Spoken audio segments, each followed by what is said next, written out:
la situation actuelle est déjà sombre, mais l'avenir sera encore plus difficile.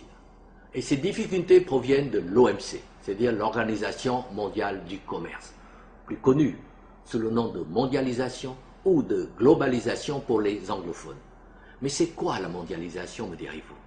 Bien, la mondialisation, c'est en pratique le droit donné aux puissants d'exploiter ou d'avaler légalement les petits. C'est la loi de la jungle mondialisée. Mais qu'est-ce qui va se passer?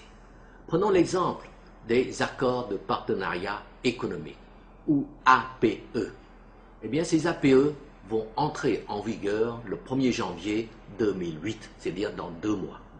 Et ces APE remplaceront les accords de Lomé ou Cotonou par lesquels l'Union européenne accorde des préférences commerciales et financières aux pays ACP, c'est-à-dire Afrique, Caraïbes et Pacifique. Mais dès le 1er janvier 2008, le dernier accord, l'accord de Cotonou, sera supprimé et remplacé par les accords de partenariat économique APE. Et pour être en conformité avec les directives de l'OMC, les APE vont, premièrement, supprimer les préférences commerciales accordées aux produits africains. Deuxièmement, obliger les pays africains à ouvrir leur marché, donc à supprimer les barrières et quotas protectionnistes. Troisièmement, diminuer les droits et taxes douanières. Eh bien, les conséquences sont très graves pour notre économie et notamment pour les quelques entreprises africaines qui subsisteront encore à cette date. En effet, n'étant plus protégées, nos entreprises, qui sont des entreprises d'import-substitution, et donc qui ne sont pas compétitives, eh bien, elles vont disparaître. Le chômage va donc augmenter encore plus. Et c'est dire que si nous maintenons le même cap, eh bien, notre économie va s'écraser.